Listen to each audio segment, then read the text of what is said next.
I think it's as much a question of psychology as it is of economics. When people get nervous about the country, everything goes down. All of it comes together to create more instability, more concern, and therefore more damage. That has to be a source of apprehension for rational policymakers.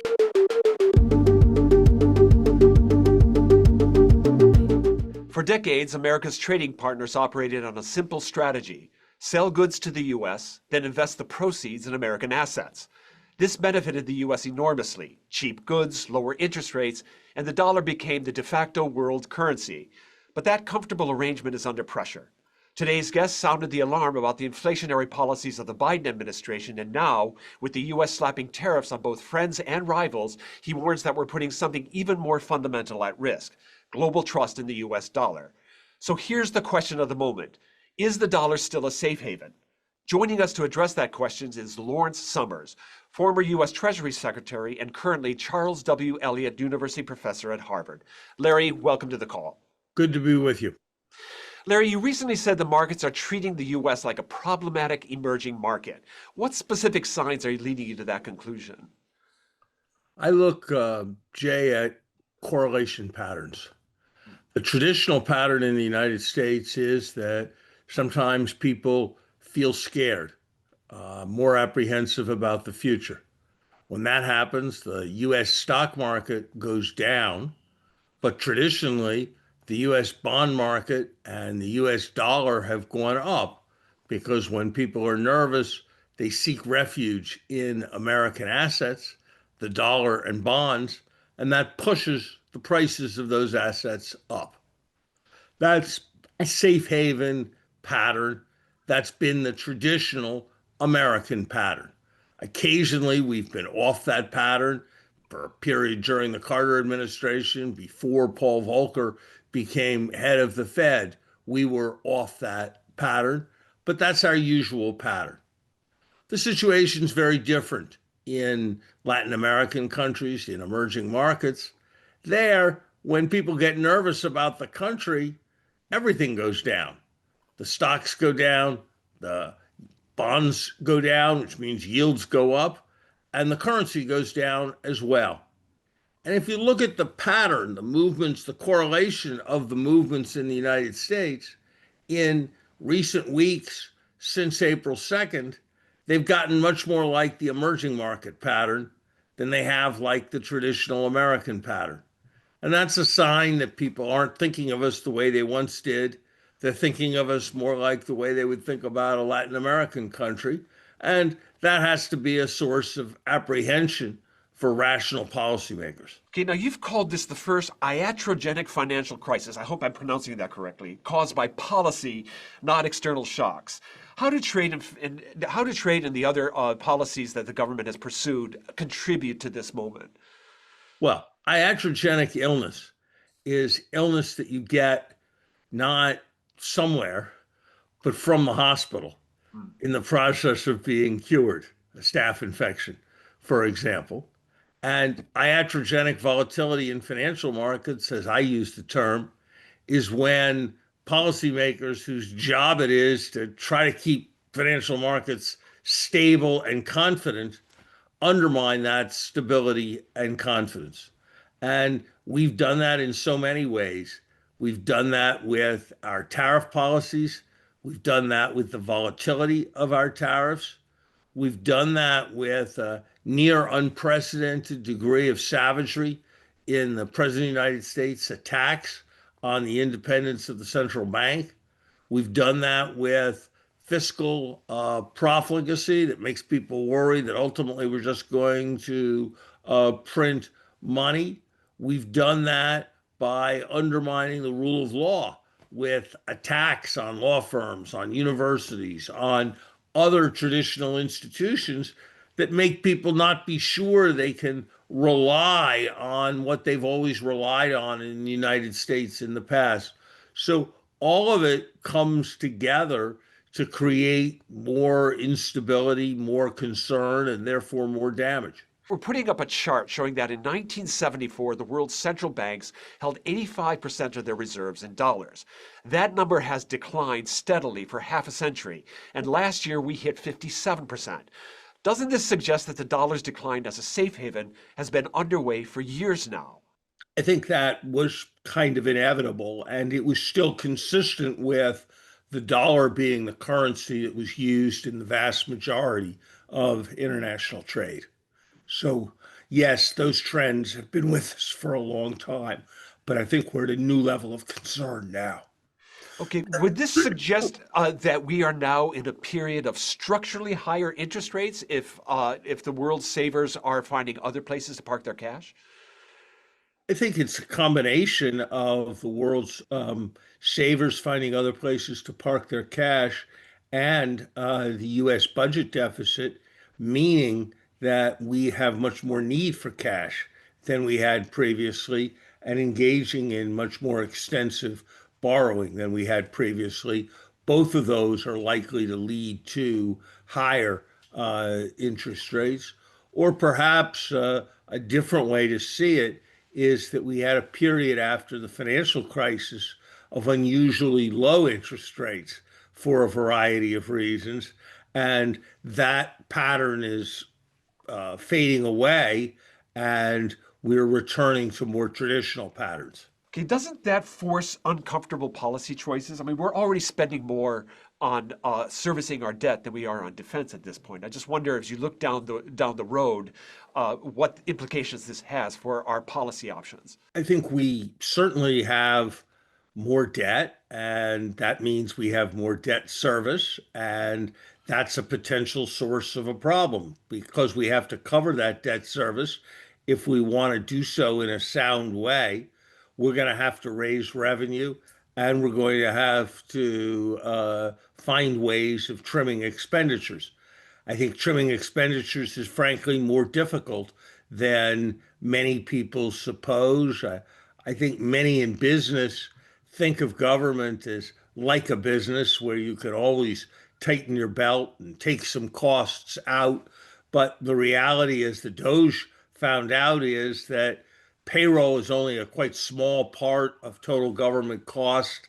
And so this idea of taking cost out isn't really there, that it's extremely difficult politically to do something about entitlement programs. My own view, and I very much welcome the Chamber's support on this, is that we have to start by collecting the taxes that are already owed. And we have, by scaling way back IRS enforcement, created an epidemic of tax non-payment. The tax gap each year totaled over the next 10 years of taxes that are legally owed but that we don't collect is perhaps $9 trillion dollars. I don't think we can collect all of it. I don't think we can collect half of it. But if we were running the country in a reasonable and rational way, I could believe that we could collect an additional $1 trillion. But I think we're moving very much in the wrong direction as we keep scaling back the IRS. And we have a mid 20th century IRS trying to enforce the tax law against the 21st century economy. And I think that is ultimately a very serious problem. Well, that is certainly something my colleagues here at the Chamber are considering. I've got a question here from one of our audience members. Isn't our deficit problem at its core a problem of demographics? How long can we avoid reforms of entitlements, such as raising the retirement age, means testing Social Security, et cetera, et cetera? Certainly, the fact that a larger share of us are aged than used to be the case is an important contributor to our fiscal uh, difficulty. The problem is that it's easy for me or for someone on your staff to question or to push for an increase in retirement age. But if you look at what's happening to average Americans, remember the average 65-year-old American did not go to college, does not have a college degree. If you look at their health status, It's not better than it was 15 years ago. If you look at their life expectancy, it's not better than it was 15 years ago. If you look at the willingness of employers to hold on to workers for longer periods of time, it's probably gone down. So, insisting on raising the retirement age, we've done that from 65 to 67. Perhaps over time, there'll be a way of doing it further, but there's a tweener group that is retired, isn't yet receiving full benefits, that's having a very, very difficult time. And these would be steps that would make life harder for them. Means testing, you know, sure. But if you wanted to just means test people who were getting 150 or 200,000 dollars a year or more in income, you'd only save a couple of percent, and the savings would be pretty small, and you'd undermine the sense of Social Security as a universal program. Should Bill Gates pay tuition if he sends his kids to public school? I think probably not, because I think it's probably better for there to be a universal element in programs. And I guess I feel that way about Social Security as well. Well, those fiscal challenges are pretty dire. I'd like to go back to the tariff question here. How inflationary are these tariffs that we're facing? I mean, typically, inflation, from my college textbook understanding, is the result of profligate spending or too much increase in the money supply, whereas tariffs seem to be like a one-off. Couldn't business just adjust to this and after a short-term disruption, a short-term shock, if you will, sort of adjust to this and we go back to a new normal of sorts? Or do you think that there is a long-term reoccurring inflationary impact of these tariffs? It's hard to know what sets off a cycle. Right. The argument that you made, Jay, about business adjusting on a one off basis was made by many people during the 1970s when OPEC raised the price of oil. That could, after all, have only been a one off increase, but in fact, it set off a cycle. So I think it's as much a question of psychology as it is of economics. What will happen? My own view is that it's very important to be sort of hard headed and realistic about this. And perhaps we can, but if the Fed simply assumes that it's going to be a one off and uh, responds with aggressive monetary policy, that's what makes it least likely that it will turn out to be a one off. All right. Well, it's one reason the world has relied on the dollar as de facto global currency is the lack of alternatives. But I note that the euro is actually increasing its share of global reserves, and they're now talking about unifying their fragmented capital markets. Do you think that the world increasingly is going to look at a more liquid euro as an alternative to the dollar? And will that accelerate the trend that we're seeing right now and the dollar losing its status as a safe haven?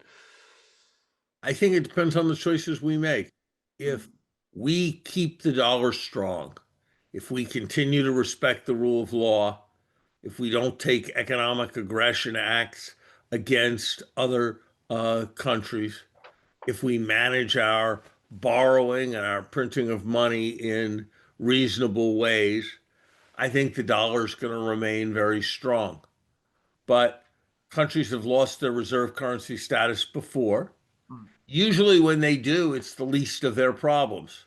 Yes, the pound stopped being a reserve currency sometime in the 1950s, but that was more of a symptom of Britain's decline than it was a cause of Britain's decline.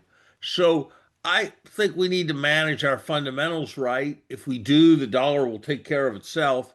If we don't, there's nothing we're going to be able to do that's going to make it work for the dollar to maintain its current special standing. Well, that kind of addresses the next question I've got coming in here from one of our members. Is this the beginning of a post-dollar world, or just a wake-up call for Washington that Washington still has time to answer? I don't think the die is cast. I see. I think the die is rarely uh, cast. It's always for policymakers to have choices. And my own view, Jay, is that part of the reason the United States is so successful a country is that we have an extraordinary capacity for self-denying prophecy. We have an extraordinary capacity to become alarmed, to worry about what could go wrong. And it's that very process of becoming alarmed that leads to repair. That's what happened when Jimmy Carter declared the malaise and the crisis of the national spirit. That's what happened when FDR said the only thing we have to fear is lack of fear itself. That's a recurring theme in American history. Okay, so what happens to the global diplomatic and military dominance of the United States if the dollar loses its primacy? Isn't the dollar's role sort of the cornerstone of Pax Americana? I think it's better to think of the dollar as being a consequence of Pax Americana than to think of it being the cause of Pax Americana. So we've got a lot to do if we're going to maintain the kind of special place we've had in the international system. We're going to have to be more predictable. We're going to have to be more generous to other countries. We're going to have to be more steadfast in responding to threats like what's happening in Russia and China. It's a complicated and substantial agenda. I think that it's better to think of that as the right focus. And if we do those things right and the economic and financial things right, then the dollar will be all right. I think that's the right way to focus rather than starting with a focus on the dollar. Okay, well, I didn't think I'd get out of here with at least one question about the challenges you're facing at Harvard right now. Another member is asking, is there a way to make all students feel safe while maintaining the freedom universities need to keep contributing to innovation and growth? The first step is the federal government has to stop making unreasonable and extortionate threats. There is no reason, none, zero, why it is rational for us to be talking about kicking the daughter of the Prime Minister of Canada out of Harvard. None. And that is a symptom of a much broader and endangering thing that the federal government of the United States is doing. Guess what, Jay? We have done much more to threaten Israel by saying that no Israeli student can come to Harvard than any bunch of goofballs demonstrating on the Harvard campus have done to threaten Israel. So look, I've been very strong on how Harvard in particular and great universities in general need to change themselves to represent more conservative viewpoints, to do away with goofy identity politics things that are done in the name of DEI. But right now, the first place for safety is for the federal government to start behaving like an American government and stop behaving like an authoritarian Latin American government. Well, we certainly want the universities contributing to our economic growth, and they've been just fantastic about that over the decades. It really is one of the prides of us as Americans. So big picture, I wonder now if we could just, as our final takeaway, ask how businesses might position themselves in a world in which the dollar is less dominant than it used to be. I think you got to be nimble. You've got to not be dependent on any single government. You've got to look for international opportunities. You've got to make use of everything you've got. The tokens are ultimately going to trump tariffs. And so make use of AI, do all of that, and I think we'll prevail. Lawrence H. Summers, former U.S. Treasury Secretary, thank you so much for joining us today. Thank you. All right, our audience has gotten their shot of informational espresso this morning and is ready to tackle the day. Missed a live episode? Catch the replay on our website, LinkedIn, or on YouTube. And you can also listen to the call's podcast edition on Apple, Spotify, or wherever you get your podcasts. Thank you to our members for joining us today. This has been The Call, brought to you by the Global Intelligence Desk, asking the right questions to navigate uncertain times.